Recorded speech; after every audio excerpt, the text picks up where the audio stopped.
Iceland is a stable democracy with a high standard of living, and until recently, extremely low unemployment and government debt. We had the complete infrastructure of a modern society. Clean energy, food production, fisheries, with a quota system to manage them. Good healthcare, good education, clean air, not much crime. It's a good place for families to live. We had almost end of history status. But in 2000, Iceland's government began a broad policy of deregulation that would have disastrous consequences. First for the environment, and then for the economy. They started by allowing multinational corporations like Alcoa to build giant aluminum smelting plants and exploit Iceland's natural geothermal and hydroelectric energy sources. Many of the most beautiful areas in the Highlands with the most spectacular colors are geothermal. So nothing comes without consequence.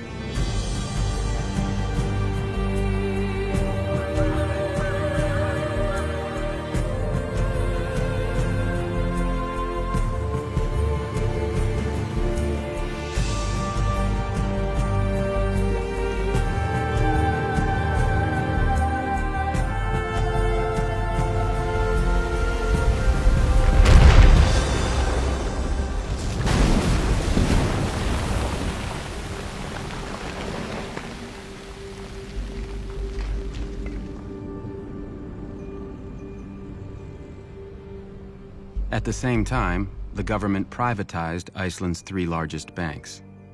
The result was one of the purest experiments in financial deregulation ever conducted.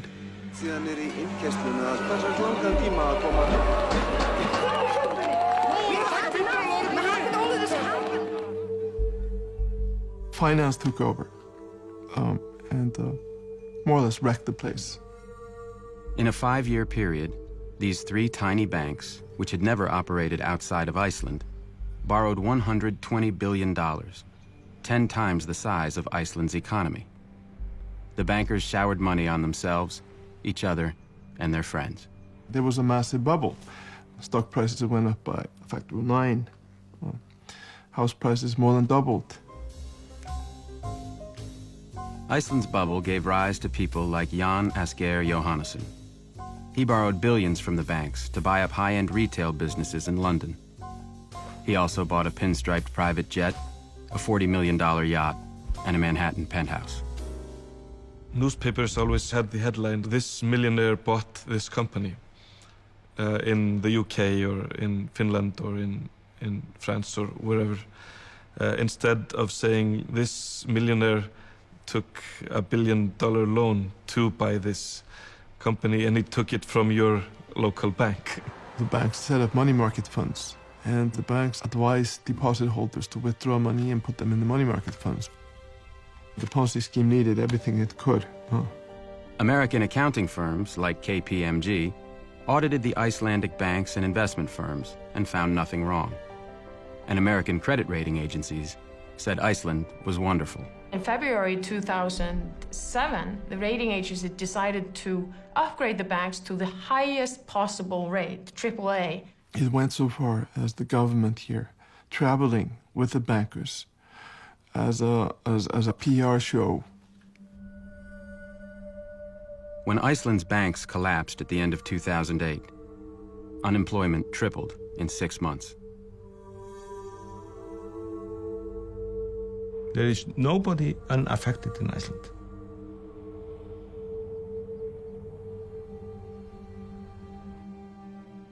So a lot of people here lost their savings. Yes, that's the case. The government regulators who should have been protecting the citizens of Iceland had done nothing.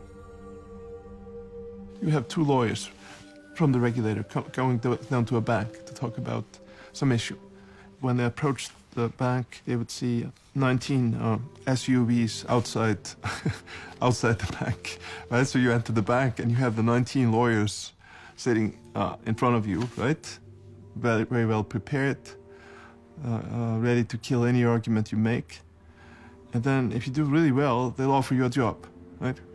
1/3 of Iceland's financial regulators went to work for the banks. But this is a universal problem, huh? In New York, you have the same problem, right? I'm on my way, I'm making it.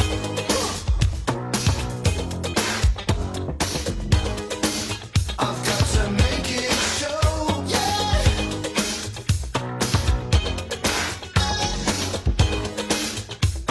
So much larger than life. I'm gonna watch it growing.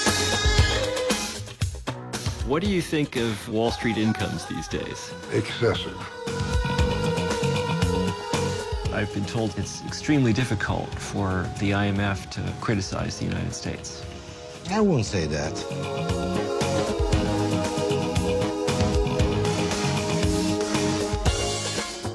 We deeply regret our breaches of U.S. law.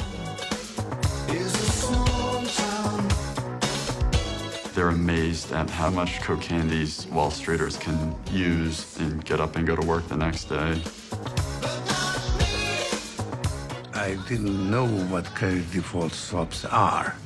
I'm a little bit old-fashioned. I've been stretching my mouth to let those be. Has Larry Summers ever expressed remorse? I don't hear confessions. I've had enough. I'm getting out to the city, big, big city. I'll be a big noise with all the big boys so much. The government's just writing checks. That's Plan A, that's Plan B, and that's Plan C. Would you support legal controls on executive pay? I would not. I'm on my way, I'm making Are you comfortable with the level of compensation in the financial services industry? If they've earned it, then yes, I am. Do you think they've earned it? I think they've earned it. show, yeah. And so you've helped these people blow the world up. Oh, you could say that. So much larger than life. I'm gonna watch it grow. They were having massive private gains at public loss.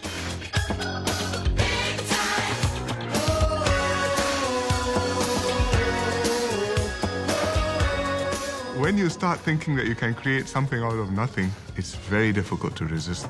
My parties have all the big names, and I greet them with the widest smile. Tell them how my life is one big adventure, and always around. I'm concerned that a lot of people want to go back to the old way, the way they were operating prior to the crisis. I had it made like a mountain range, with a snow white pillow for my big fat head. I was getting a lot of anonymous emails from bankers saying, you can't quote me, but I'm really concerned.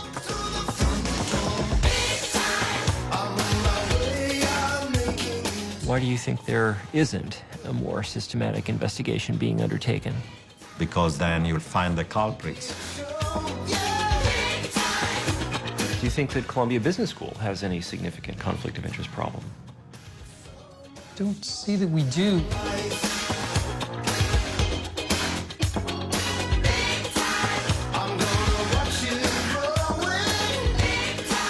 The regulators didn't do their job.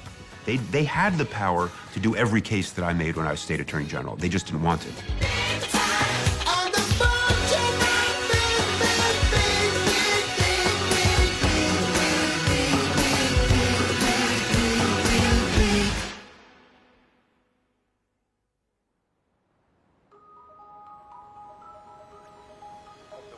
Lehman Brothers, one of the most venerable and biggest investment banks, was forced to declare itself bankrupt. Another, Merrill Lynch, was forced to sell itself. Today, crisis talks are underway. World financial markets are way down today following dramatic developments. 目前雷曼兄弟已经进入了破产清算程序，著名的会计事务所普华。Crise, panique. La presse française annonce clairement la couleur. In September 2008, the bankruptcy of the U.S. investment bank Lehman Brothers and the collapse of the world's largest insurance company, AIG, triggered a global financial crisis. Gripped markets overnight with Asian stocks Stocks fell off a cliff, the largest single point drop in history. Share prices continued to tumble in the aftermath of the Lehman collapse. The result was a global recession, which cost the world tens of trillions of dollars, rendered 30 million people unemployed, and doubled the national debt of the United States. If you look at the cost of it, destruction of equity wealth, of housing wealth, the destruction of income, of jobs, 15 million people globally could end up below the poverty line again. This is just a hugely expensive crisis. This crisis was not an accident. It was caused by an out-of-control industry. Since the 1980s, the rise of the U.S. financial sector has led to a series of increasingly severe financial crises. Each crisis has caused more damage, while the industry has made more and more money.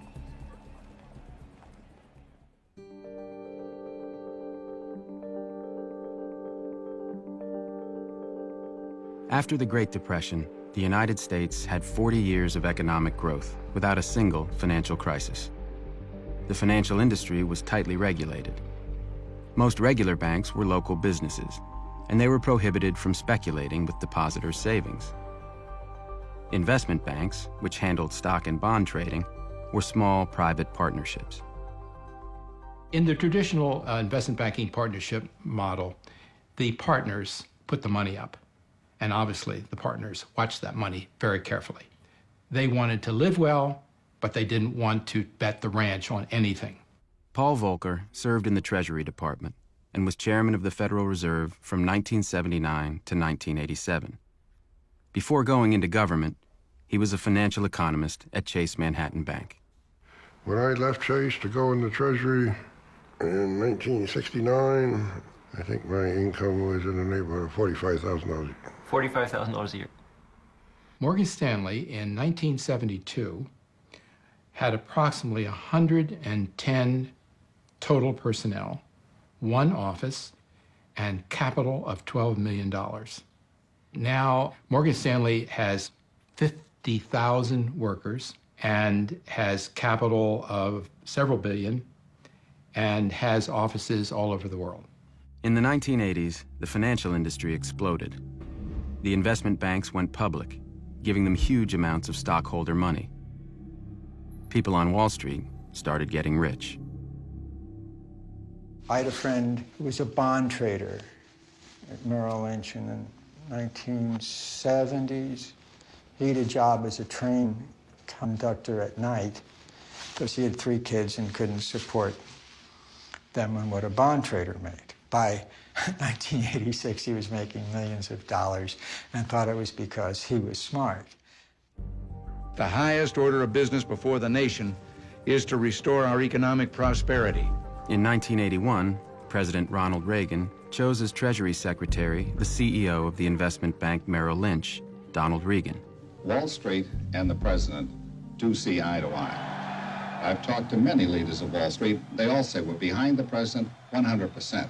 The Reagan administration, supported by economists and financial lobbyists, started a 30-year period of financial deregulation. In 1982, the Reagan administration deregulated savings and loan companies, allowing them to make risky investments with their depositors' money. By the end of the decade, hundreds of savings and loan companies had failed. This crisis cost taxpayers $124 billion and cost many people their life savings. It may be the biggest bank heist in our history. Thousands of savings and loan executives went to jail for looting their companies. One of the most extreme cases was Charles Keating. Mr. Keating, you got a word? In 1985, when federal regulators began investigating him, Keating hired an economist named Alan Greenspan. In this letter to regulators, Greenspan praised Keating's sound business plans and expertise and said he saw no risk in allowing Keating to invest his customers' money. Keating reportedly paid Greenspan $40,000. Charles Keating went to prison shortly afterwards. As for Alan Greenspan, President Reagan appointed him chairman of America's central bank, the Federal Reserve. Greenspan was reappointed by Presidents Clinton and George W. Bush. During the Clinton administration, deregulation continued under Greenspan, and Treasury Secretaries Robert Rubin the former CEO of the investment bank Goldman Sachs, and Larry Summers, a Harvard economics professor. The financial sector, Wall Street, being powerful, having lobbies, having lots of money, step by step captured the political system, both on the Democratic and the Republican side. By the late 1990s, the financial sector had consolidated into a few gigantic firms, each of them so large that their failure could threaten the whole system. And the Clinton administration helped them grow even larger. In 1998, Citicorp and Travelers merged to form Citigroup, the largest financial services company in the world. The merger violated the Glass-Steagall Act, a law passed after the Great Depression, which prevented banks with consumer deposits from engaging in risky investment banking activities. It was illegal to acquire Travelers. Greenspan said nothing. The Federal Reserve gave them an exemption for a year, and then they got the law passed. In 1999, at the urging of Summers and Rubin, Congress passed the Graham-Leach-Bliley Act, known to some as the Citigroup Relief Act. It overturned Glass-Steagall and cleared the way for future mergers.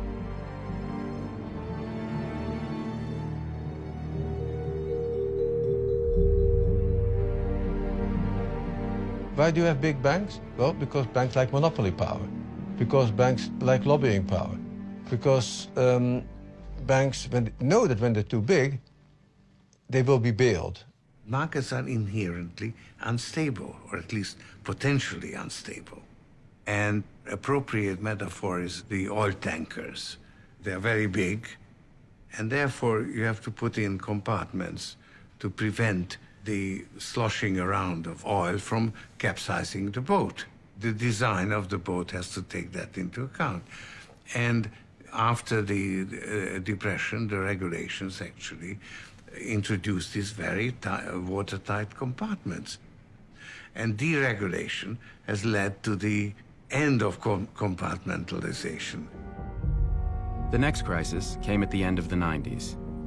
The investment banks fueled a massive bubble in internet stocks, which was followed by a crash in 2001 that caused $5 trillion in investment losses.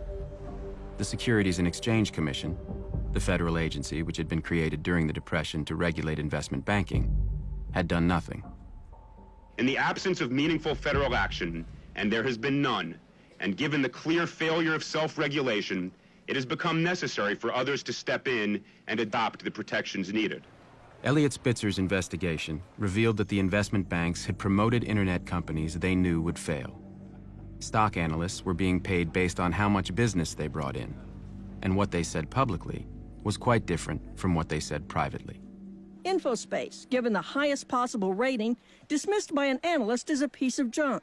Excite, also highly rated, called such a piece of crap. The defense that was proffered by many of the investment banks was not, you're wrong. It was, everybody's doing it and everybody knows it's going on, and therefore nobody should rely on these analysts anyway. In December 2002, 10 investment banks settled the case for a total of $1.4 billion and promised to change their ways. Scott Talbot is the chief lobbyist for the Financial Services Roundtable, one of the most powerful groups in Washington, which represents nearly all of the world's largest financial companies. Are you comfortable with the fact that several of your member companies have engaged in large-scale criminal activity? You'll have to be specific. Okay. First of all, criminal activity shouldn't be accepted, period.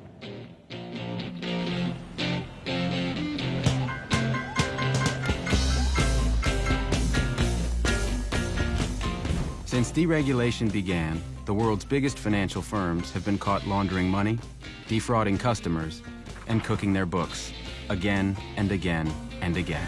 Taking care of business every day. Taking care of business every way. I've been taking care of business. It's all mine. Credit Suisse helped funnel money for Iran's nuclear program and for the Aerospace Industries Organization of Iran, which builds ballistic missiles. Any information that would identify it as Iranian would be removed The bank was fined $536 million. Citibank helped funnel $100 million of drug money out of Mexico. Did you comment that she should, quote, lose any documents connected with the account? I said that in a kidding manner. It was at the early stages of this. I did not mean it seriously. Between 1998 and 2003, Fannie Mae overstated its earnings by more than $10 billion. These accounting standards are highly complex and require determinations over which experts often disagree.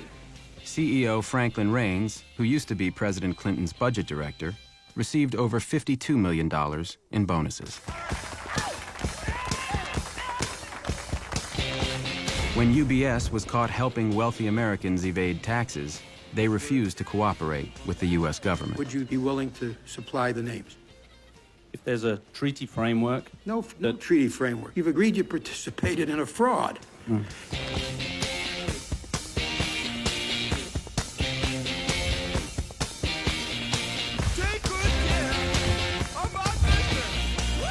But while the companies face unprecedented fines, the investment firms do not have to admit any wrongdoing. When you're this large and you're dealing with this many products and this many customers, mistakes happen. The financial services industry seems to have a level of criminality that is, somewhat distinctive. When was the last time that Cisco or Intel or Google or Apple or IBM, I totally agree with you about high-tech versus financial services, but high-tech... So how come? High-tech is a fundamentally creative business where the value generation and the income derives from actually creating something new and different. Beginning in the 1990s, deregulation and advances in technology led to an explosion of complex financial products called derivatives. Economists and bankers claimed they made markets safer, but instead, they made them unstable. Since the end of the Cold War, a lot of former physicists, mathematicians decided to apply their skills not on Cold War technology, but on financial markets. And together with investment bankers and hedge funds. Creating different weapons. Absolutely. As Warren Buffett said, weapons of mass destruction. Regulators, politicians, and business people did not take seriously the threat of financial innovation on the stability of the financial system. Using derivatives, bankers could gamble on virtually anything. They could bet on the rise or fall of oil prices, the bankruptcy of a company, even the weather. By the late 1990s, derivatives were a $50 trillion unregulated market. In 1998, someone tried to regulate them. Brooksley Born graduated first in her class at Stanford Law School and was the first woman to edit a major law review. After running the derivatives practice at Arnold & Porter, Born was appointed by President Clinton to chair the Commodity Futures Trading Commission, which oversaw the derivatives market. Brooksley Born asked me if I would come work with her. We decided that this was a serious, potentially destabilizing market. In May of 1998, the CFTC issued a proposal to regulate derivatives. Clinton's Treasury Department had an immediate response. I happened to go into Brooksley's office, and she was just putting down the receiver on her telephone, and the blood had drained from her face. And she looked at me and said, "That was Larry Summers. He had 13 bankers in his office." He conveyed it in a very bullying fashion, sort of directing her to stop. The banks were now heavily reliant for earnings on these types of activities. And that led to a titanic battle to prevent this set of instruments from being regulated. Shortly after the phone call from Summers, Greenspan, Rubin, and SEC Chairman Arthur Levitt issued a joint statement condemning Born and recommending legislation to keep derivatives unregulated. Regulation of derivatives transactions that are privately negotiated by professionals is unnecessary. She was overruled, unfortunately, first by the Clinton administration and then by the Congress. In 2000, Senator Phil Gramm took a major role in getting a bill passed that pretty much exempted derivatives from regulation. They are unifying markets. They're reducing regulatory burden. I believe that we need to do it.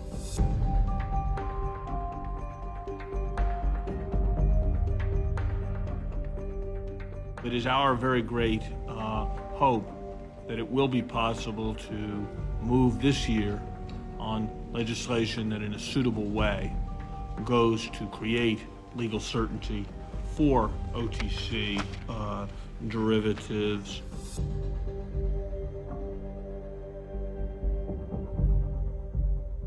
I wish to associate myself with all of the remarks of Secretary Summers.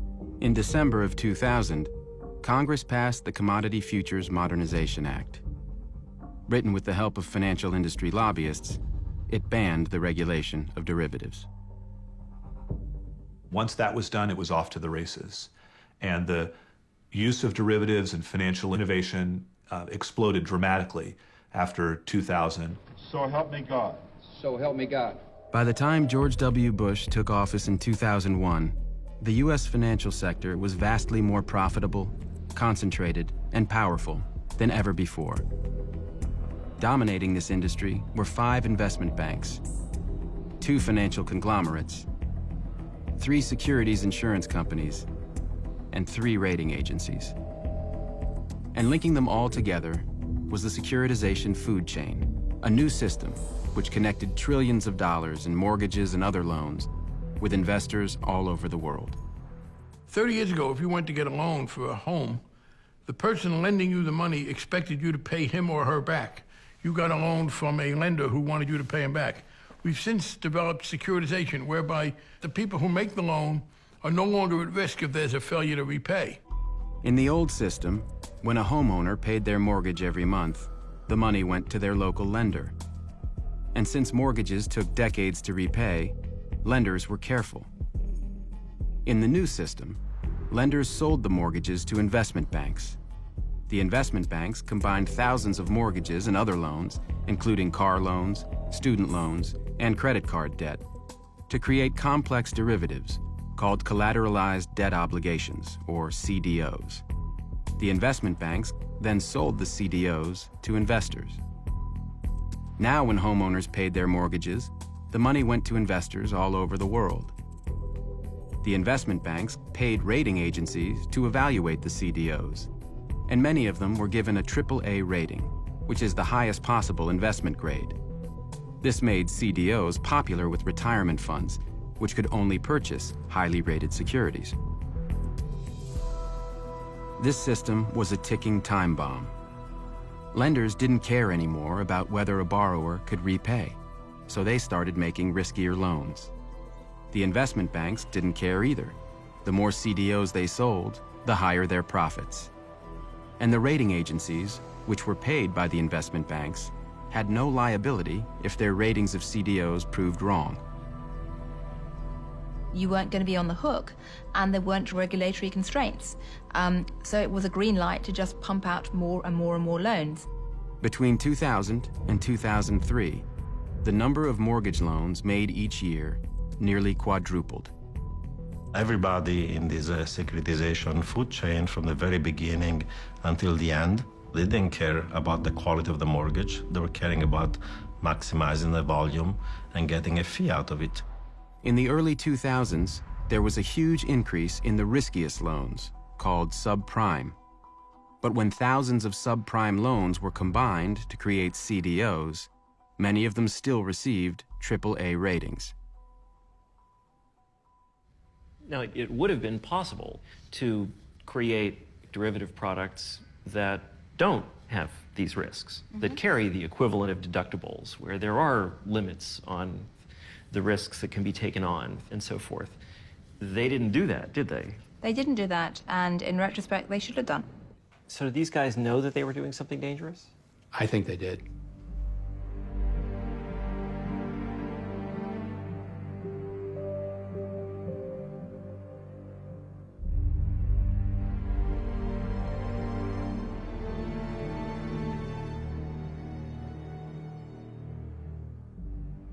All the incentives that the financial institutions offered to their mortgage brokers were based on selling the most profitable products, which were predatory loans. The banker makes more money if they put you in a subprime loan. That's where they're gonna put you.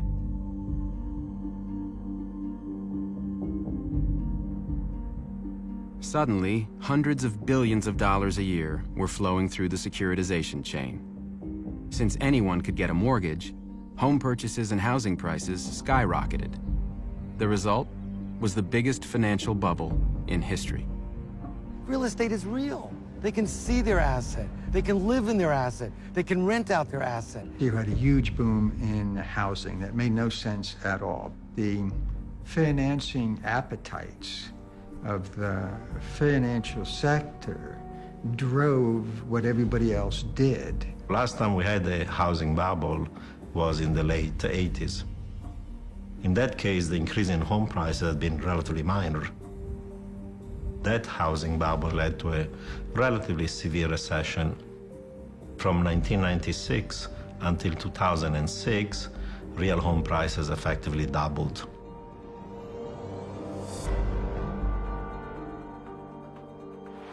At $500 a ticket, they've come to hear how to buy their very own piece of the American dream. Goldman Sachs, Bear Stearns, Lehman Brothers, Merrill Lynch were all in on this. The subprime lending alone increased from $30 billion a year in funding to over $600 billion a year in 10 years. They knew what was happening. Countrywide Financial, the largest subprime lender, issued $97 billion worth of loans.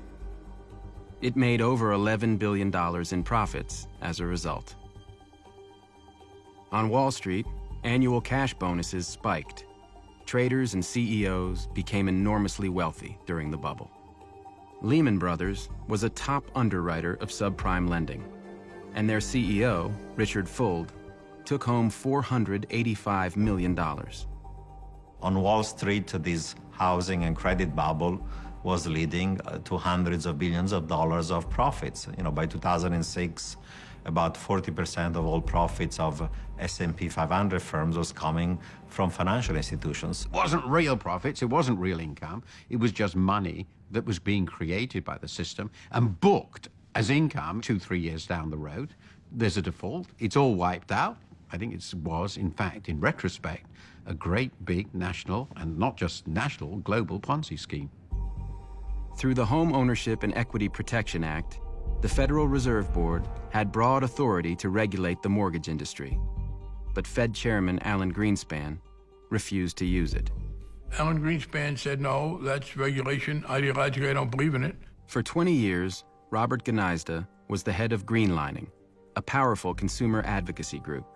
He met with Greenspan on a regular basis. We gave him an example of Countrywide and 150 different complex adjustable rate mortgages. He said, if you had a doctorate in math, you wouldn't be able to understand them enough to know which was good for you and which wasn't. So we thought he was going to take action. But as the conversation continued, it was clear he was stuck with his ideology. We met again with Greenspan in 2005. Often we met with him twice a year, and never less than once a year. And he wouldn't change his mind.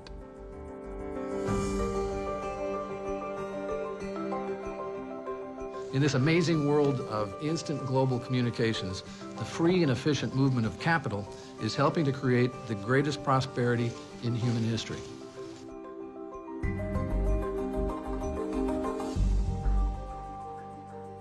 $146 people were cut from the enforcement division of the SEC. Is that what you also testified to? Yes. Yeah, I think there has been a systematic gutting, or whatever you want to call it, of the agency and its capability through cutting back a staff. The SEC Office of Risk Management was reduced to a staff, did you say, of one? Yeah, when that gentleman would go home at night, he could turn the lights out. During the bubble, the investment banks were borrowing heavily to buy more loans and create more CDOs. The ratio between borrowed money and the bank's own money was called leverage. The more the banks borrowed, the higher their leverage. In 2004, Henry Paulson, the CEO of Goldman Sachs, helped lobby the Securities and Exchange Commission to relax limits on leverage, allowing the banks to sharply increase their borrowing. The SEC somehow decided to let investment banks gamble a lot more. That was nuts. I don't know why they did that, but they did that.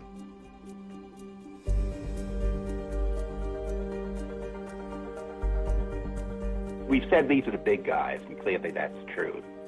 But that means if anything goes wrong, it's going to be an awfully big mess. At these levels, you obviously are dealing with the most highly sophisticated financial institutions. These are the firms that do most of the derivative activity in the United States. We talked to some of them as to what their comfort level was. The firms actually thought that the number was appropriate. The commissioners vote to adopt the rule amendments and new rules as recommended by the staff. Yes. Yes. We do indeed. Unanimous, and we are adjourned. The degree of leverage in the financial system became absolutely frightening. Investment banks leveraging up to the level of 33 to 1, which means that a tiny 3% decrease in the value of their asset base would leave them insolvent. There was another ticking time bomb in the financial system. AIG, the world's largest insurance company, was selling huge quantities of derivatives called credit default swaps. For investors who owned CDOs, credit default swaps worked like an insurance policy. An investor who purchased a credit default swap paid AIG a quarterly premium. If the CDO went bad, AIG promised to pay the investor for their losses. But unlike regular insurance, speculators could also buy credit default swaps from AIG in order to bet against CDOs they didn't own. In insurance, you can only insure something you own. Let's say you and I own property. I own a house. I can only insure that house once. The derivatives universe essentially enables anybody to actually insure that house. So you could insure that, somebody else could do that, so 50 people might insure my house. So what happens is, if my house burns down, now the number of losses in the system becomes proportionately larger. Since credit default swaps were unregulated, AIG didn't have to put aside any money to cover potential losses. Instead, AIG paid its employees huge cash bonuses as soon as contracts were signed. But if the CDOs later went bad, AIG would be on the hook. People are essentially being rewarded for taking massive risks in good times that generate short-term revenues and profits and therefore bonuses, but that's going to lead to the firm to be bankrupt over time. That's a totally distorted system of compensation. AIG's financial products division in London issued $500 billion worth of credit default swaps during the bubble, many of them for CDOs backed by subprime mortgages. The 400 employees at AIG FP made $3.5 billion between 2000 and 2007. Joseph Cassano, the head of AIG FP, personally made $315 million. It's hard for us, without being flippant, to even see a scenario within any kind of realm of reason that would see us losing $1 in any of those transactions. In 2007, AIG's auditors raised warnings. One of them, Joseph St. Denis, resigned in protest after Cassano repeatedly blocked him from investigating AIG FP's accounting. Let me tell you one person that didn't get a bonus while everybody else was getting bonuses. That was St. Denis, Mr. St. Denis, who tried to alert the two of you to the fact that you were running into big problems. He quit in frustration, and he didn't get a bonus. In 2005, Raghuram Rajan, then the chief economist of the International Monetary Fund, delivered a paper at the annual Jackson Hole Symposium, the most elite banking conference in the world. Who was in the audience? It was, I guess, the central bankers of the world, ranging from Mr. Greenspan himself, Ben Bernanke, Larry Summers was there, Tim Geithner was there. The title of the paper was essentially, "Is Financial Development Making the World Riskier?" And the conclusion was, it is. Rajan's paper focused on incentive structures that generated huge cash bonuses based on short-term profits, but which imposed no penalties for later losses. Rajan argued that these incentives encouraged bankers to take risks that might eventually destroy their own firms, or even the entire financial system. It's very easy to generate performance by taking on more risk. And so what you need to do is compensate for risk-adjusted performance. And that's where all the bodies are buried. Rajan, hit the nail on the head. What he particularly said was, you guys have claimed you found a way to make more profits with less risk. I say you found a way to make more profits with more risk, and there's a big difference. Summers was vocal. He basically thought that I was criticizing the change in the financial world and was worried about, regulation which would reverse this whole change. So essentially he accused me of being a Luddite. He wanted to make sure that we didn't bring in a whole new set of regulations to constrain the financial sector at that point. You're going to make an extra $2 million a year or $10 million a year for putting your financial institution at risk. Someone else pays the bill. You don't pay the bill. Would you make that bet? Most people who worked on Wall Street said, sure, I'd make that bet.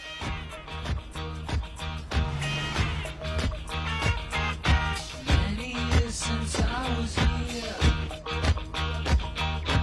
On the street, I was passing my time away.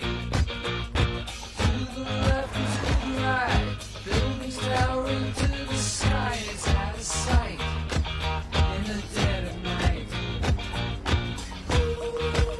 Here I am, again in this city, with a fistful of dollars.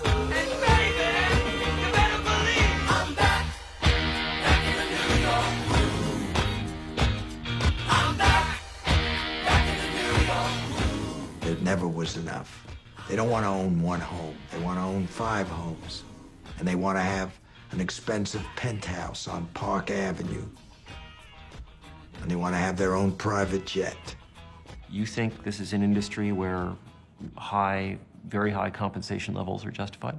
Well, I think I would take caution or take heed or take exception to your word very high. I mean, it's all relative. You have a $14 million oceanfront home in Florida. You have a summer vacation home in Sun Valley, Idaho. You and your wife have an art collection filled with $1 million paintings. Richard Fold never appeared on the trading floor. There were art advisors up there all the time. He had his own private elevator. He went out of his way to be disconnected. I mean, his elevator, they hired technicians to program it, so that his driver would call in the morning and a security guard would hold it. There's only like a 2 or 3 second window where he actually has to see people. And he hops into this elevator and goes straight to 31. Lehman owned a bunch of corporate jets. Do you know about this? Yes. How many were there? Well, there were 6, including the 767s. He also had a helicopter. I see. Isn't that kind of a lot of planes to have for? We're dealing with type A personalities, and type A personalities know everything in the world. Banking became a pissing contest. Mine's bigger than yours, that kind of stuff. It was all men that ran it, incidentally. $50 billion deals were not large enough, so we do $100 billion deals. These people are risk takers, they're impulsive.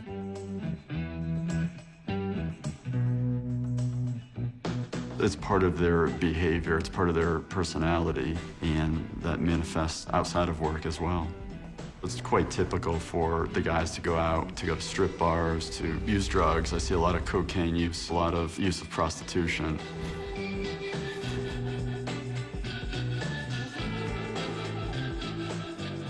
Recently, neuroscientists have done experiments where they've taken individuals and put them into an MRI machine, and they have them play a game where the prize is money. And they notice that when these subjects earn money, the part of the brain that gets stimulated is the same part that cocaine stimulates. A lot of people feel that they need to really participate in that behavior to make it, to get promoted, to get recognized. According to a Bloomberg article, business entertainment represents 5% of revenue for New York derivatives brokers and often includes strip clubs, prostitution, and drugs. A New York broker filed a lawsuit in 2007 against his firm, alleging he was required to retain prostitutes to entertain traders. There's just a blatant disregard for the impact that their actions might have on society, on family. They have no problem using a prostitute and going home to their wife.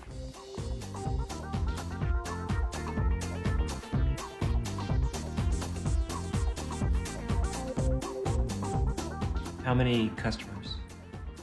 About 10,000 at that point in time.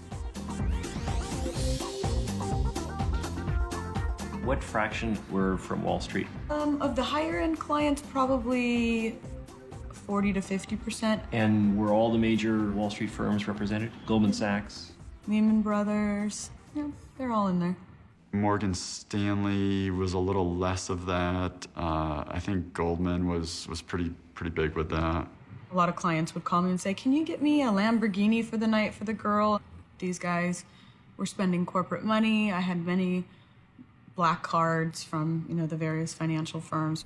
What's happening is services are being charged to computer repair, trading research, consulting for market compliance. They just usually gave them a piece of letterhead and said, make your own invoice. So this pattern of behavior, you think, extends to the senior management of the firm? Absolutely does. Yeah, I know for a fact that it does. It extends to the very top. A friend of mine who's involved in a company that has a big financial presence said, well, it's about time you learned about subprime mortgages. So he set up a session with his trading desk and me. And the techie who did all this gets very excited, runs to his computer, pulls up in about 3 seconds this Goldman Sachs issue of securities. It was a complete disaster. Borrowers had borrowed on average 99.3% of the price of the house, which means they have no money in the house. If anything goes wrong, they're going to walk away from the mortgage. This is not a loan you'd really make, right? You've got to be crazy. But somehow you took 8,000 of these loans, and by the time the guys were done at Goldman Sachs and the rating agencies, 2/3 of the loans were rated AAA, which meant they were rated as safe as government securities. It's utterly mad. Goldman Sachs sold at least $3.1 billion worth of these toxic CDOs in the first half of 2006. The CEO of Goldman Sachs at this time was Henry Paulson, the highest paid CEO on Wall Street. Good morning, welcome to the White House. I'm pleased to announce that I will nominate Henry Paulson to be the Secretary of the Treasury. He's a lifetime of business experience. He has an intimate knowledge of financial markets. He's earned a reputation for candor and integrity. You might think it would be hard for Paulson to adjust to a meager government salary. But taking the job as Treasury Secretary was the best financial decision of his life. Paulson had to sell his $485 million of Goldman stock when he went to work for the government. But because of a law passed by the first President Bush, he didn't have to pay any taxes on it. It saved him $50 million.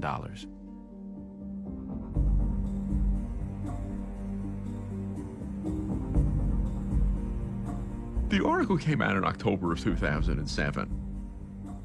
Already 1/3 of the mortgages defaulted. Now, most of them are gone. One group that had purchased these now worthless securities was the Public Employees Retirement System of Mississippi, which provides monthly benefits to over 80,000 retirees. They lost millions of dollars and are now suing Goldman Sachs.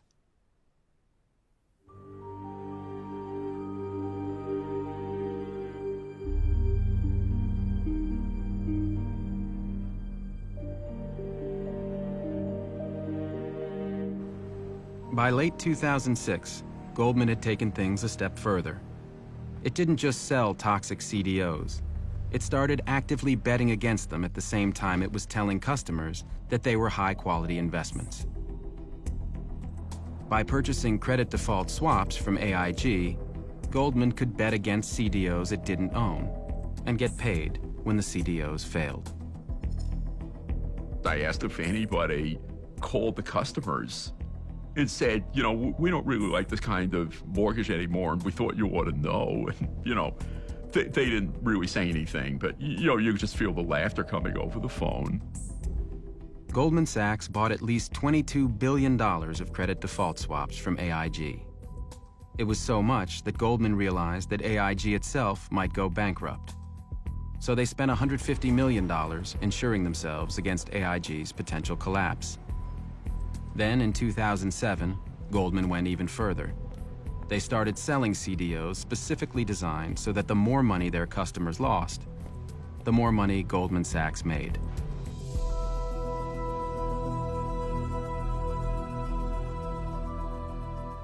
$600 million of Timberwolf securities is what you sold. Before you sold them, this is what your sales team were telling to each other. Boy, that Timberwolf was one shitty deal. This was an email to me in late June. Right. And you after sold the Timberwolf. transaction. No, you sold Timberwolf after as well. We did trades after that. Yeah, okay. The next email, take a look, July 107, tells the sales force the top priority is Timberwolf. Your top priority to sell is that shitty deal.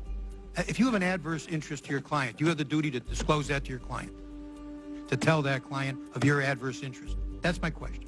Sure, Mr. Chairman, I'm just trying to understand. No, what I think the you understand it. I don't think means. you want to answer. Do you believe that you have a duty to act in the best interests of your clients? Again, Senator, I will repeat, you know, we have a duty to serve our clients by showing prices on transactions that they ask us to show prices for. What do you think about selling securities which your own people think are crap? Does that bother you? I think they would, again, as a hypothetical. No, this is real. Well, then I don't. We heard it today. Well, we heard it today. This is a shitty deal. This is crap. I heard nothing today that makes me think anything went wrong. Is there not a conflict when you sell something to somebody and then are determined to bet against that same security and you don't disclose that to the person you're selling it? You see a problem? In the context of market making, that is not a conflict. And when you heard that your employees in these emails said, God, what a shitty deal. God, what a piece of crap. Do you feel anything? I think that's very unfortunate to have on email. Are you embarrassed? And very unfortunate. I don't. On email, please don't take that How the wrong about way. feeling that way? I think it's very unfortunate for anyone to have said that in any form. Is it your understanding that your competitors were engaged in similar activities? Yes, and to a greater extent than us in most cases. Hedge fund manager John Paulson made $12 billion betting against the mortgage market. When Paulson ran out of mortgage securities to bet against, he worked with Goldman Sachs and Deutsche Bank to create more of them. Morgan Stanley was also selling mortgage securities that it was betting against, and it's now being sued by the Government Employees Retirement Fund of the Virgin Islands for fraud. The lawsuit alleges that Morgan Stanley knew that the CDOs were junk. Although they were rated AAA, Morgan Stanley was betting they would fail. A year later, Morgan Stanley had made hundreds of millions of dollars, while the investors had lost almost all of their money.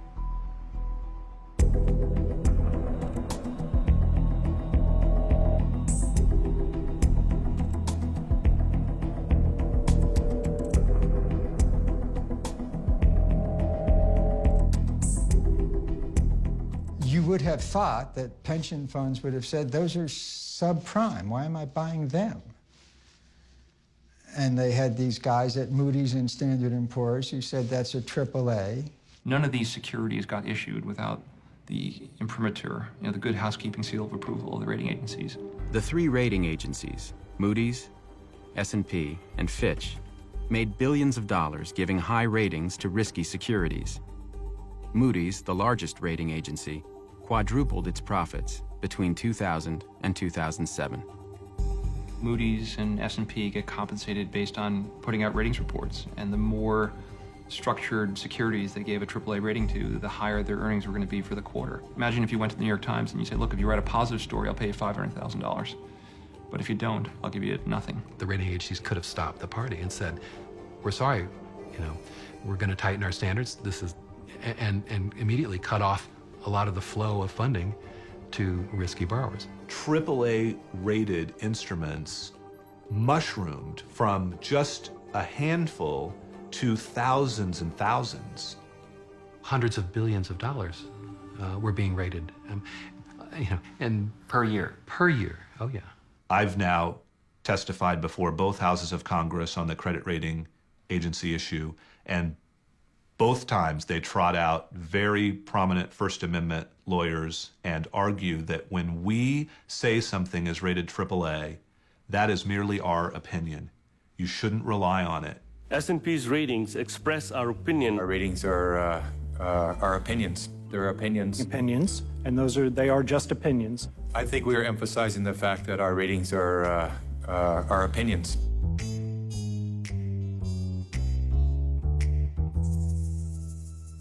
They do not speak to the market value of a security, the volatility of its price, or its suitability as an investment.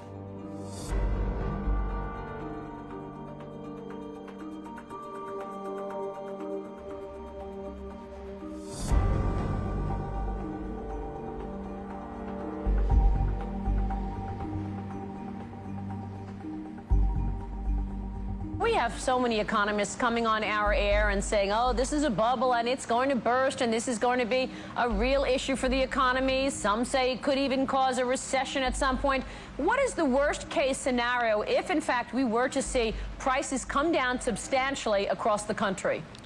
Well, I guess I don't buy your premise. It's a pretty unlikely possibility. We've never had a decline in house prices on a nationwide basis. Ben Bernanke became chairman of the Federal Reserve Board in February 2006, the top year for subprime lending. But despite numerous warnings, Bernanke and the Federal Reserve Board did nothing.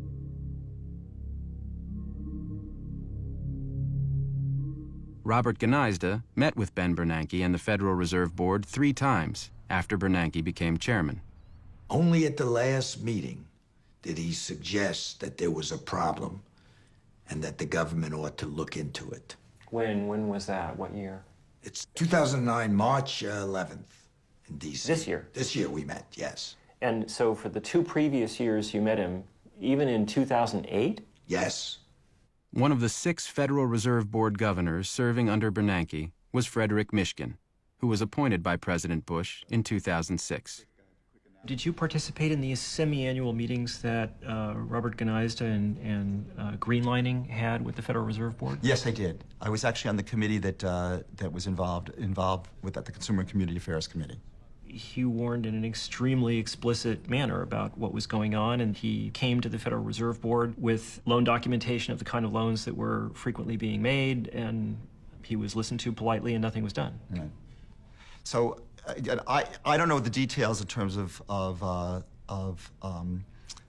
in fact, I just don't, whatever information he provided, I'm not sure exactly, it's actually, to be honest with you, I can't remember this kind of discussion, but certainly there were issues that were coming up, but then the question is, how pervasive are they? Why didn't you try looking? I think that people did. We have people looking. We had a whole group of people looking at this for whatever reason. You can't be serious. If you would have looked, you would have found things. That's very, very easy to always say that you can always find it. As early as 2004, the FBI was already warning about an epidemic of mortgage fraud. They reported inflated appraisals, doctored loan documentation, and other fraudulent activity. In 2005, the IMF's chief economist, Raghuram Rajan, warned that dangerous incentives could lead to a crisis. Then came Nouriel Roubini's warnings in 2006, Alan Sloan's articles in Fortune magazine and the Washington Post in 2007, and repeated warnings from the IMF. I say that on behalf of the institution, the crisis which is in front of us is a huge crisis. Who did you talk to? The government, Treasury, Fed, everybody. In May of 2007, hedge fund manager Bill Ackman circulated a presentation called Who's Holding the Bag, which described how the bubble would unravel. And in early 2008, Charles Morris published his book about the impending crisis. You're just not sure, what do you do? And you might have some suspicions that underwriting standards are being weakened, but then the question is, should you do anything about it? By 2008, home foreclosures were skyrocketing, and the securitization food chain imploded. Lenders could no longer sell their loans to the investment banks, and as the loans went bad, dozens of lenders failed. Chuck Prince of Citibank famously said that we have to dance until the music stops. Actually, the music had stopped already when he said that. The market for CDOs collapsed, leaving the investment banks holding hundreds of billions of dollars in loans, CDOs, and real estate they couldn't sell.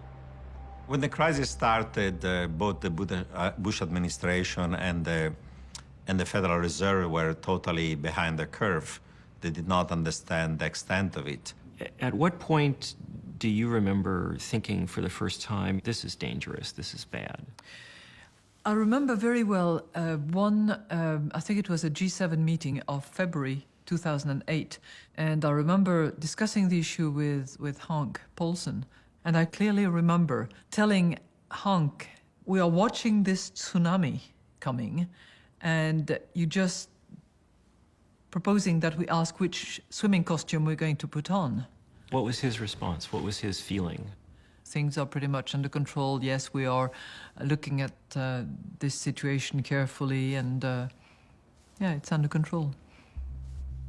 We're going to keep growing, okay? And obviously, I'll say it, if you're growing, you're not in recession, right? I mean, we all know that.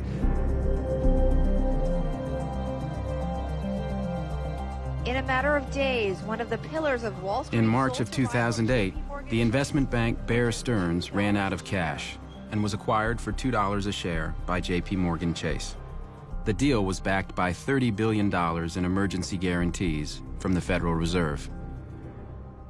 That was the time when the administration could have come in and put in place, various kinds of measures that would have reduced system risk.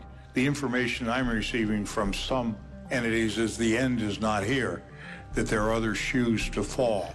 I've seen those investment banks working with the Fed and the SEC strengthen their liquidity, strengthen their capital positions. I get reports all the time. Our regulators are very vigilant. On September 7th, 2008, Henry Paulson announced the federal takeover of Fannie Mae and Freddie Mac, two giant mortgage lenders on the brink of collapse. Nothing about our actions today in any way reflects a changed view of the housing correction or the strength of other U.S. financial institutions. 2 days later, Lehman Brothers announced record losses of $3.2 billion, and its stock collapsed. The effects of Lehman and AIG in September still came as a surprise. I mean, this is even after July and Fannie and Freddie. So clearly there was stuff that as of September, major stuff that nobody knew about.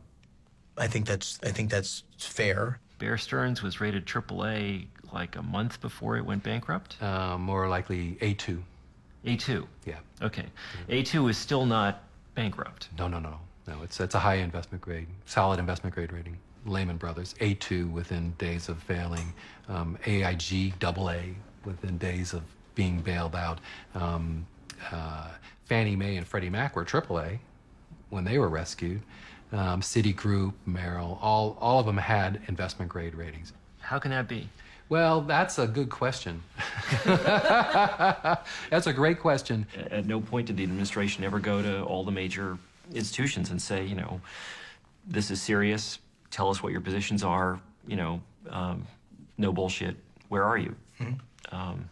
Well, first, that's what the regulators, that's their job, right? Their job is to understand the exposure across these different institutions, and they have a very refined understanding that I think became more refined as the crisis proceeded. So, forgive me, but that's clearly not true. I mean, What do you mean it's not true? In August of 2008, were you aware of the credit ratings held then by Lehman Brothers, Merrill Lynch, AIG, and did you think that they were accurate? Well, certainly by that time, it was always clear that earlier credit ratings weren't accurate because they had been downgraded substantially. No, they hadn't. There was still some downgrading in terms of the industry and concerns, and certainly the stock Not price. some. All those firms were rated at least A2 until a couple of days before they were rescued. Well, then then the answer is I just don't know enough to really answer your question on this particular issue. Governor Fred Mishkin is resigning effective August 31. He says he plans to return to his teaching post at Columbia's Graduate School of Business. Why did you leave the Federal Reserve in August of 2008? I mean, in the middle of the worst financial crisis. So I had to revise a textbook. His departure leaves the Fed board with 3 of its 7 seats vacant, just when the economy needs it most. Well, I'm sure your textbook is important and widely read, but in August of 2008, some somewhat more important things were going on in the world, don't you think? By Friday, September 12th, Lehman Brothers had run out of cash, and the entire investment banking industry was sinking fast. The stability of the global financial system was in jeopardy. That weekend, Henry Paulson and Timothy Geithner, president of the New York Federal Reserve, called an emergency meeting with the CEOs of the major banks in an effort to rescue Lehman. But Lehman wasn't alone. Merrill Lynch, another major investment bank, was also on the brink of failure. And that Sunday, it was acquired by Bank of America. The only bank interested in buying Lehman was the British firm Barclays. But British regulators demanded a financial guarantee from the US government. Paulson refused.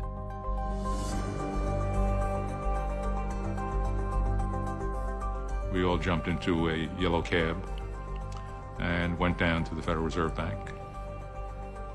They wanted the bankruptcy case commenced before midnight of September 14. We kept pressing that this would be a terrible event. And at some point, I used the word Armageddon, and they fully considered the consequences of what they were proposing. The effect on the market would be extraordinary. You said this? Yes. They just said they had considered all of the comments that we had made, and they were still of the belief that in order to calm the markets and move forward, it was necessary for Lehman to go into bankruptcy. Calm the markets? Yes. When were you first told that Lehman, in fact, was going to go bankrupt? After the fact. After the fact? Mm-hmm. Wow, okay. And what was your reaction when you learned of it? Holy cow. Paulson and Bernanke had not consulted with other governments and didn't understand the consequences of foreign bankruptcy laws. Lehman Brothers London continued to empty their Under desks. British law, Lehman's London office had to be closed immediately. All transactions came to a halt, and there are thousands and thousands and thousands of transactions. The hedge funds who had had assets with Lehman in London discovered overnight, to their complete horror, that they couldn't get those assets back. One of the points of the hub failed, and that had huge knock-on effects around the system. The oldest money market fund in the nation wrote off roughly $750 million in bad debt issued by the now bankrupt Lehman Brothers. Lehman's failure also caused a collapse in the commercial paper market, which many companies depend on to pay for operating expenses such as payroll. That means maybe they have to lay off employees. They can't buy parts. It stops business in its tracks. Suddenly, people stood and said, listen, what can we believe in? There's nothing we can trust anymore. That same week, AIG owed $13 billion to holders of credit default swaps, and it didn't have the money. AIG was another hub. If AIG had stopped, all planes may have to be, stop flying. On September 17th, AIG is taken over by the government. And one day later, Paulson and Bernanke asked Congress for $700 billion to bail out the banks. We're coming together. They warned that the alternative would be a catastrophic financial collapse. It was scary, the entire system froze up. Every part of the financial system, every part of the credit system, nobody could borrow money. There was like a cardiac arrest of the global financial system. I'm playing the hand that was dealt me. A lot of what I'm dealing with, I'm dealing with the consequences of things that were done often many years ago. Secretary Paulson spoke throughout the fall and all the potential root causes of this, and there are plenty. He called them. So I'm not sure. You're not being serious about that, are you? I am being serious. What would you have expected? What were you looking for that you didn't see? He was the senior advocate for prohibiting the regulation of credit default swaps and also lifting the leverage limits on the investment banks. So again, he mentioned those things? I never heard him mention those things. Could we turn this off for a second?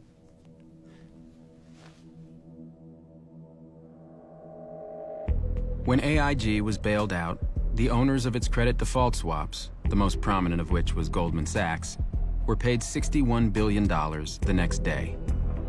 Paulson, Bernanke, and Tim Geithner forced AIG to pay 100 cents on the dollar rather than negotiate lower prices. Eventually, the AIG bailout cost taxpayers over $150 billion. $160 billion went through AIG, $14 billion went to Goldman Sachs. At the same time, Paulson and Geithner forced AIG to surrender its right to sue Goldman and the other banks for fraud. Isn't there a problem when the person in charge of dealing with this crisis is the former CEO of Goldman Sachs, someone who had a major role in causing it? Well, I think it's fair to say that the financial markets today are incredibly complicated. Supply urgently needed money. On October 4th, 2008, President Bush signs a $700 billion bailout bill. But world stock markets continue to fall amid fears that a global recession is now underway.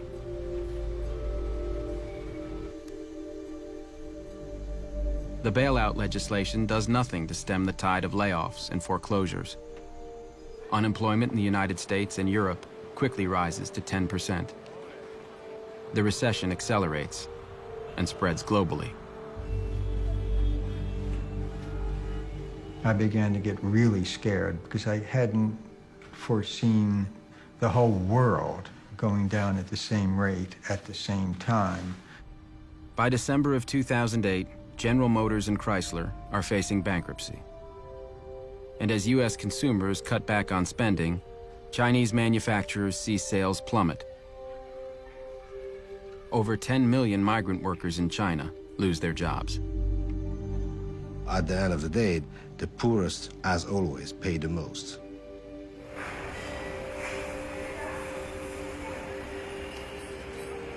Here you can earn a lot of money, like 70, 80 US dollar per month. As a farmer in the countryside, you cannot earn so much money. The workers, they just wire the salary to their hometown to give them family. The crisis started in America. We all know it will be coming to China. Some factories try to cut off some workers. And some people get poor because they lose the job. The lives get harder.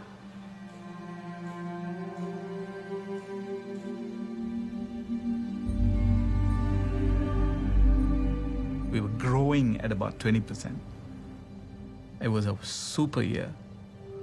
And then we suddenly went to -9 this quarter. Exports collapsed, and we're talking like 30%. So we just took a hit, fell off a cliff, boom. Even as the crisis unfolded, we didn't know how wide it was going to spread or how severe it was going to be. And we were still hoping that there would be some way for us to have a shelter and be less battered by the storm. But it's not possible. It's a very globalized world. The economies are all linked together.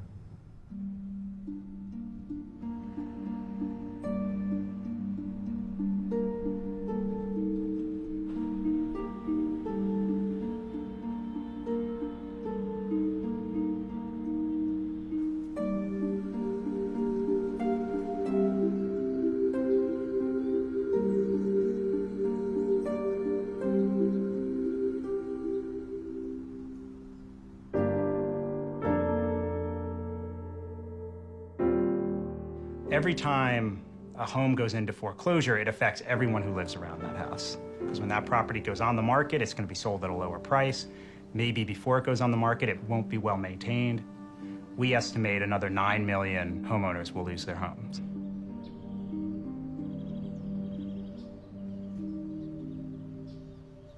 Salimos un fin de semana a ver, a mirar qué casas estaban de venta.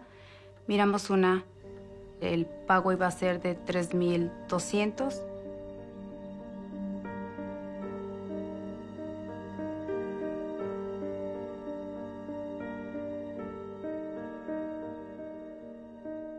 Muy bonita la casa, el pago bajo, todo era, sacamos la lotería, pero la realidad fue cuando llegó el primer pago.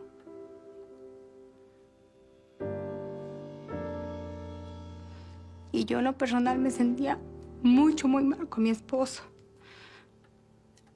porque trabaja demasiado y tenemos 3 hijos.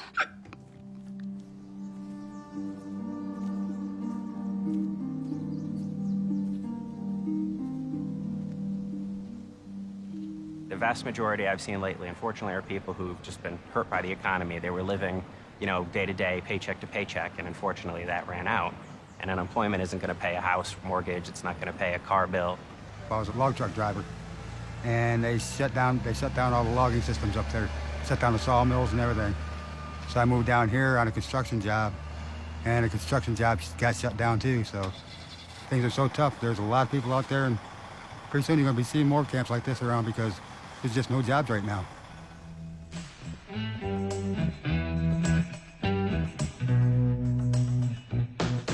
When the company did well, we did well.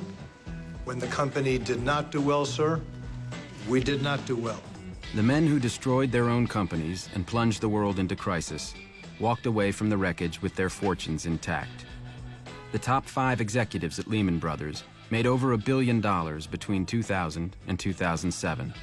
And when the firm went bankrupt, they got to keep all the money. The system worked. It doesn't make any sense for us to make a loan that's going to fail because we lose. They lose, the borrower loses, the community loses, and we lose. Countrywide CEO Angelo Mozillo made $470 million between 2003 and 2008. $140 million came from dumping his Countrywide stock in the 12 months before the company collapsed. Ultimately, I hold the board accountable when a business fails, because the board is responsible for hiring and firing the CEO and overseeing big strategic decisions. The problem with board composition in America is the way boards are elected. You know, the boards are pretty much, in many cases, picked by the CEO. The board of directors and the compensation committees are the 2 bodies best situated to determine the pay packages for executives. How do you think they've done over the past 10 years? Well, I think that if you look at those, I would give about a B. Because A B? A B, yes. Not an F? Not an F, not an F. Stan O'Neill, the CEO of Merrill Lynch, received $90 million in 2006 and 2007 alone. After driving his firm into the ground, Merrill Lynch's board of directors allowed him to resign, and he collected $161 million in severance. Instead of being fired, Stan O'Neill is allowed to resign and takes away $151 million. That's a decision that that board of directors made at that point. And what grade do you give that decision? That's a tougher one. I don't know if I would give that one a B as well. O'Neill's successor, John Thain, was paid $87 million in 2007. And in December of 2008, 2 months after Merrill was bailed out by U.S. taxpayers, Thain and Merrill's board handed out billions in bonuses. In March of 2008, AIG's Financial Products Division lost $11 billion. Instead of being fired, Joseph Cassano, the head of AIG FP, was kept on as a consultant for $1 million a month. And you want to make sure that the key players and the key employees within AIG FP, we retain that intellectual knowledge. I attended a very interesting dinner organized by Hank Paulson a little more than 1 year ago. With some officials and a couple of CEOs from the biggest banks in the U.S. And surprisingly enough, all these gentlemen were arguing we were too greedy. So we have part of responsibility, fine, And then they were turning to the Treasurer, to the Secretary of the Treasury, and say, you should regulate more because we're too greedy. We can't avoid it. The only way to avoid this is to have more regulation. I have spoken to many bankers about this question, including very senior ones. And this is the first time that I've ever heard anybody say that they actually wanted their compensation to be regulated in any way. Yeah, because it was at the moment where they were afraid. And after, when solution to the crisis began to appear, then probably they changed their mind. In the U.S., the banks are now bigger, more powerful, and more concentrated than ever before. There are fewer competitors. A lot of smaller banks have been taken over by big ones. JP Morgan today is even bigger than it was before. JP Morgan took over first Bear Stearns and then WaMu. Bank of America took over Countrywide and Merrill Lynch. Wells Fargo took over Wachovia. After the crisis, the financial industry, including the Financial Services Roundtable, worked harder than ever to fight reform. The financial sector employs 3,000 lobbyists, more than 5 for each member of Congress. Do you think the financial services industry has excessive political influence in the United States? No. I think that every person in the country is represented here in Washington. And you think that all segments of American society have equal and fair access to the system? You can walk into any hearing room that you would like. Yes, I do. One can walk into any hearing room. One cannot necessarily write the kind of lobbying checks that your industry writes or engage in the level of political contributions that your industry engages in. Between 1998 and 2008, the financial industry spent over $5 billion on lobbying and campaign contributions. And since the crisis, they're spending even more money. The financial industry also exerts its influence in a more subtle way, one that most Americans don't know about. It has corrupted the study of economics itself. Deregulation had a tremendous financial and intellectual support because people argued it for their own benefit. The economics profession was the main source of that illusion. Since the 1980s, academic economists have been major advocates of deregulation and played powerful roles in shaping U.S. government policy. Very few of these economic experts warned about the crisis. And even after the crisis, many of them opposed reform. The guys who taught these things tended to get paid a lot of money being consultants. Business school professors don't live on a faculty salary. They do very, very well. Over the last decade, the financial services industry has made about $5 billion worth of political contributions in the United States. It's kind of a lot of money. That doesn't bother you? No. Martin Feldstein is a professor at Harvard and one of the world's most prominent economists. As President Reagan's chief economic advisor, he was a major architect of deregulation.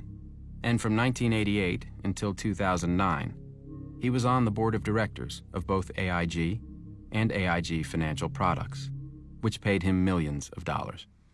You have any regrets about having been on AIG's board? I have no comments. No, I have no regrets about being on AIG's board. None? That I can say, absolutely not. Absolutely not. Okay. You have any regrets about AIG's decisions? I cannot say anything more about AIG. I've taught at Northwestern and Chicago, Harvard, and Columbia. Glenn Hubbard is the dean of Columbia Business School and was the chairman of the Council of Economic Advisors under George W. Bush.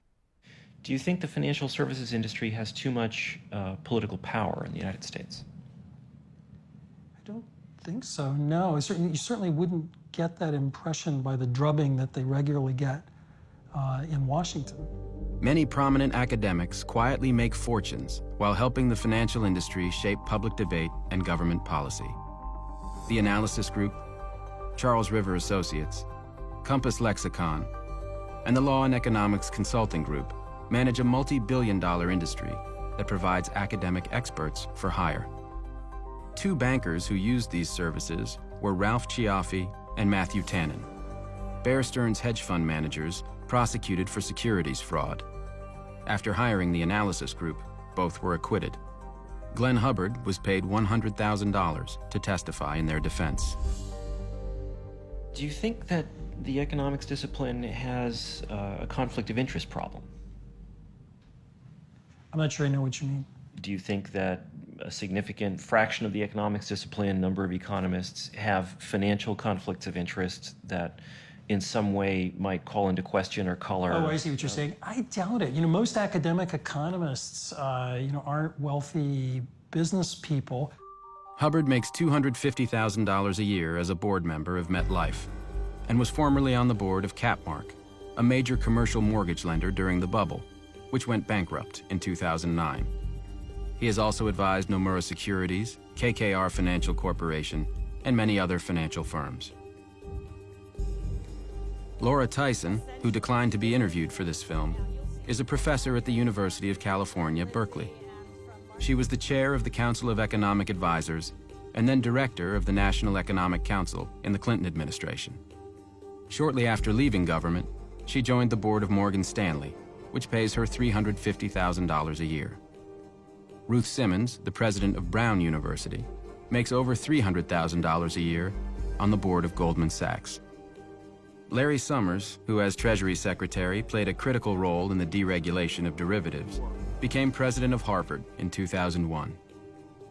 While at Harvard, he made millions consulting to hedge funds and millions more in speaking fees, much of it from investment banks.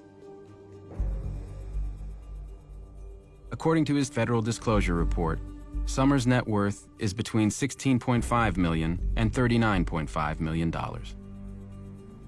Frederick Mishkin, who returned to Columbia Business School after leaving the Federal Reserve, reported on his federal disclosure report that his net worth was between $6 million and $17 million. In 2006, you co-authored a study of Iceland's financial system. Right. Iceland is also an advanced country with excellent institutions, low corruption, rule of law. The economy has already adjusted to financial liberalization, while prudential regulation and supervision is generally quite strong. Yeah, and that was the mistake. That turns out that that the prudential regulation and supervision was not strong in Iceland, and particularly during this period. So what led you to think that it was? I think that you're going with the information you had, and generally the view was that Iceland had very good institutions. It was a very advanced country. Who told you that? What kind of research did you do? You talk to people. You have faith in the central bank, which actually did fall down on the job. Clearly, this. Why do you have faith in a central bank? Well, that faith because you go with the information you have. How much were you paid to write it? I was paid. I think the number was. It's public information.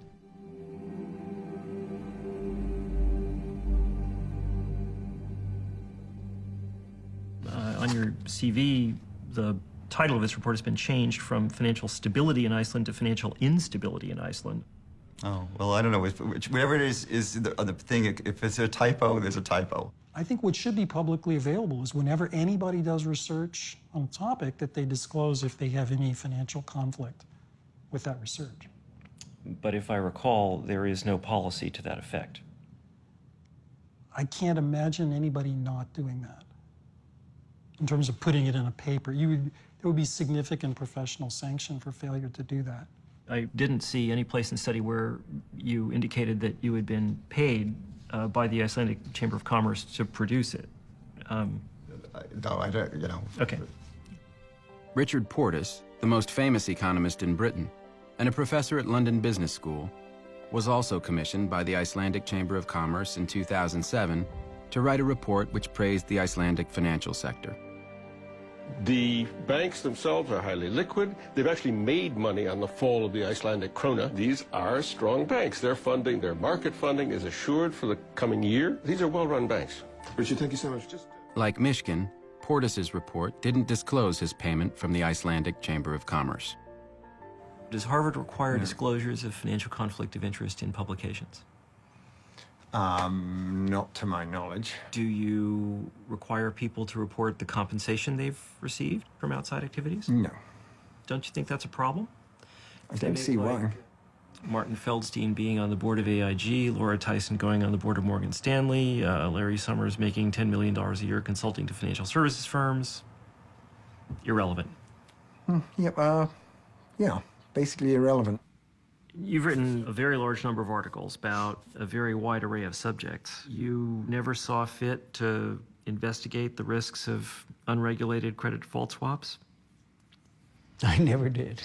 Same question with regard to executive compensation, the regulation of corporate governance, the effect of political contributions. I don't know that I would have anything to add to those discussions. I'm looking at your resume now. It looks to me as if the majority of your outside activities are consulting and directorship arrangements with the financial services industry. Would you not agree with that characterization? No, to my knowledge, I don't think my consulting clients are even on my CV, so no. Who are your consulting clients? I don't believe I have to discuss that with you. Okay. In fact, you have a few more minutes and the interview's over. Do you consult for any financial services firms?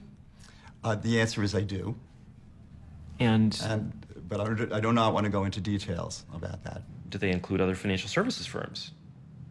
Possibly. You don't remember?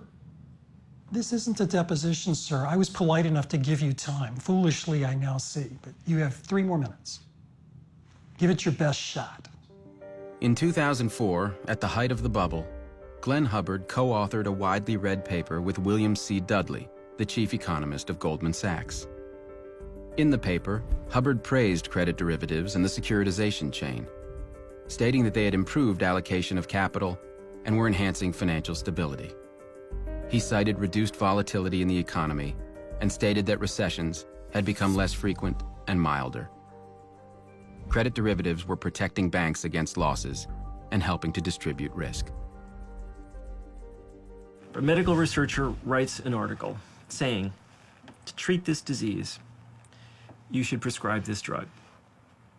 Turns out doctor makes 80% of personal income from manufacture of this drug. Does not bother you. I think it's certainly important to disclose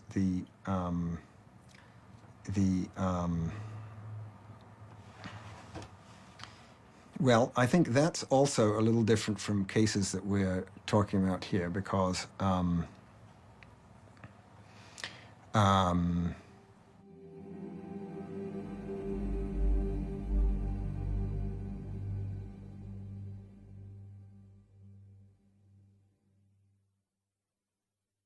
So, what do you think this says about the economics discipline?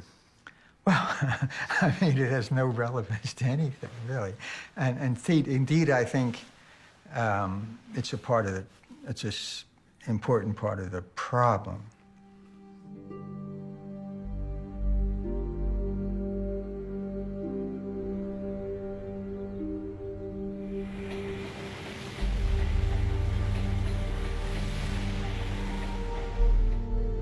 The rising power of the U.S. financial sector was part of a wider change in America.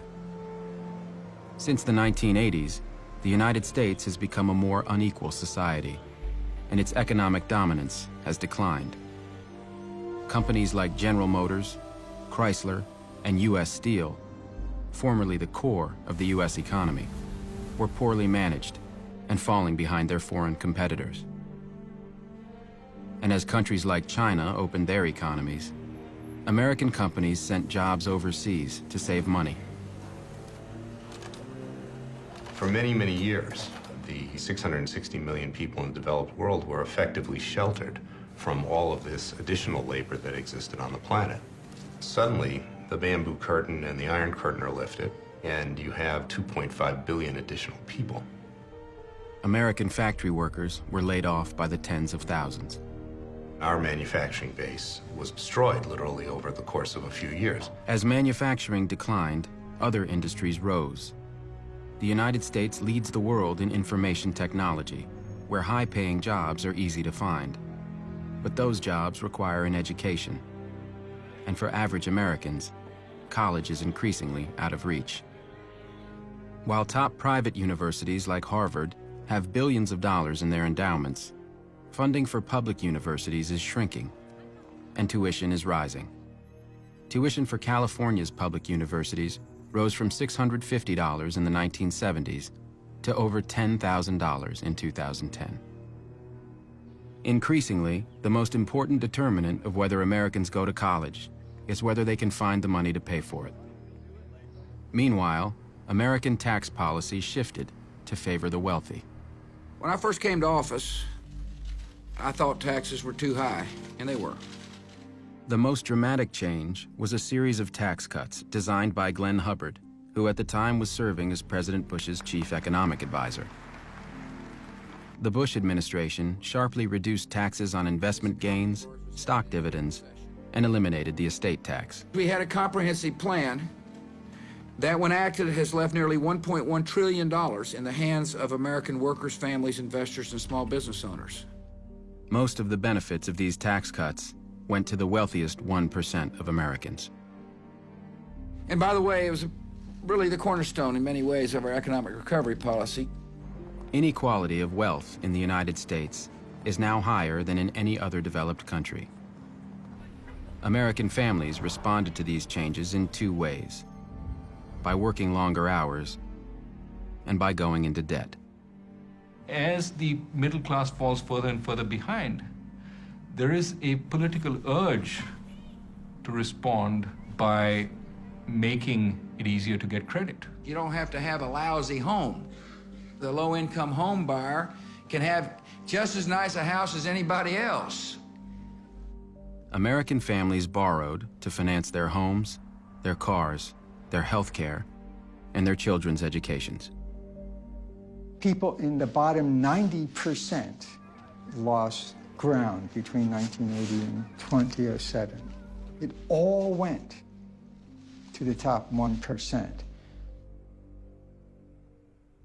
For the first time in history, average Americans have less education and are less prosperous than their parents.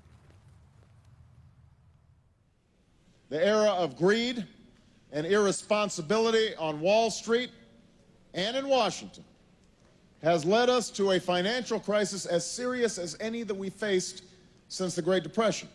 When the financial crisis struck just before the 2008 election, Barack Obama pointed to Wall Street greed and regulatory failures as examples of the need for change in America. A lack of oversight in Washington and on Wall Street is exactly what got us into this mess. After taking office, President Obama spoke of the need to reform the financial industry. We want a systemic risk regulator, increased capital requirements. We need a consumer financial protection agency. We need to change Wall Street's culture. But when finally enacted in mid-2010, the administration's financial reforms were weak, and in some critical areas, including the rating agencies, lobbying, and compensation, nothing significant was even proposed. Addressing Obama and, quote, regulatory reform, my response, if it was one word, would be, ha. There's very little reform. How come? It's a Wall Street government. Obama chose Timothy Geithner as Treasury Secretary. Geithner was the president of the New York Federal Reserve during the crisis, and one of the key players in the decision to pay Goldman Sachs 100 cents on the dollar for its bets against mortgages. When Tim Geithner was testifying to be confirmed as Treasury Secretary, he said, "I have never been a regulator." Now, that said to me, he did not understand his job as president of the New York Fed.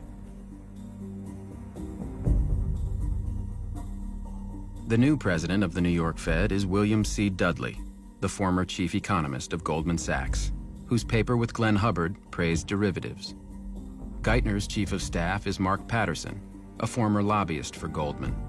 And one of the senior advisors is Louis Sachs, who oversaw Tricadia, a company heavily involved in betting against the mortgage securities it was selling. To head the Commodity Futures Trading Commission, Obama picked Gary Gensler, a former Goldman Sachs executive who had helped ban the regulation of derivatives. To run the Securities and Exchange Commission, Obama picked Mary Shapiro, the former CEO of FINRA, the investment banking industry's self-regulation body. Obama's chief of staff, Rahm Emanuel, made $320,000 serving on the board of Freddie Mac. Both Martin Feldstein and Laura Tyson are members of Obama's Economic Recovery Advisory Board. And Obama's chief economic advisor is Larry Summers. The most senior economic advisors are the very people who were there who built the structure. When it was clear that Summers and Geithner were going to play major roles as advisors first, I knew this was going to be status quo. The Obama administration resisted regulation of bank compensation, even as foreign leaders took action. I think the financial industry is a service industry. It should serve others before it serves itself. In September of 2009, Christine Lagarde and the finance ministers of Sweden, the Netherlands, Luxembourg, Italy, Spain, and Germany called for the G20 nations, including the United States, to impose strict regulations on bank compensation. And in July of 2010, the European Parliament enacted those very regulations. The Obama administration had no response. Their view is this is a temporary blip and things will go back to normal. And that is why I am reappointing him to another term as chairman of the Federal Reserve.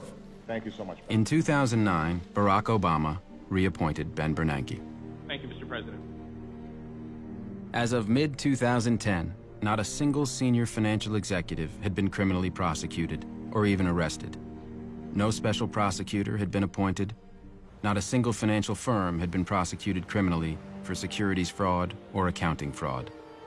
The Obama administration has made no attempt to recover any of the compensation given to financial executives during the bubble.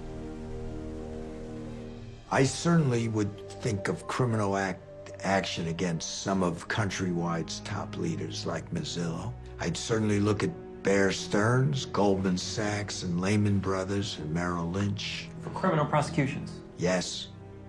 Yes. In regard They'd be to... very hard to win.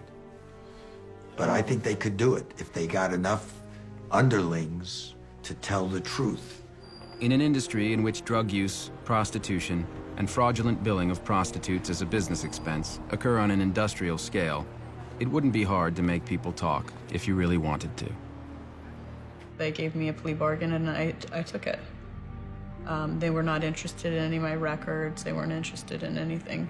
They were not interested in your records? That's correct. That's correct.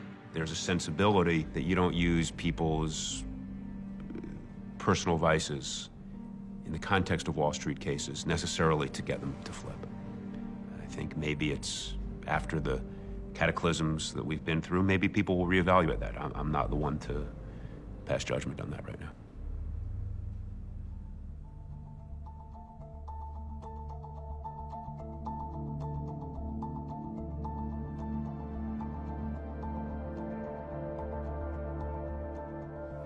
You come to us today telling us we're sorry, we didn't mean it, we won't do it again. Trust us. Well, I have some people in my constituency that actually robbed some of your banks. And they say the same thing. They're sorry, they didn't mean it, they won't do it again. In 2009, as unemployment hit its highest level in 17 years, Morgan Stanley paid its employees over $14 billion, and Goldman Sachs paid out over $16 billion. In 2010, bonuses were even higher. Why should a financial engineer be paid four times to 100 times more than a real engineer? A real engineer builds bridges. A financial engineer build dreams. And you know, when those dreams turn out to be nightmares, other people pay for it. For decades, the American financial system was stable and safe. But then something changed. The financial industry turned its back on society, corrupted our political system, and plunged the world economy into crisis. At enormous cost, we've avoided disaster and are recovering. But the men and institutions that caused the crisis are still in power, and that needs to change. They will tell us that we need them, and that what they do is too complicated for us to understand. They will tell us it won't happen again. They will spend billions fighting reform. It won't be easy. But some things are worth fighting for.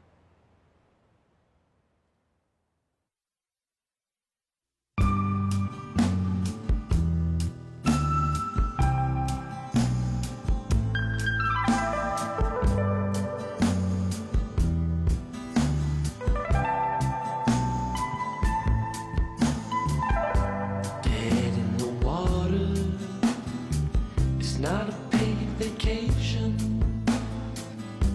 The sons and daughters of city officials attend demonstrations.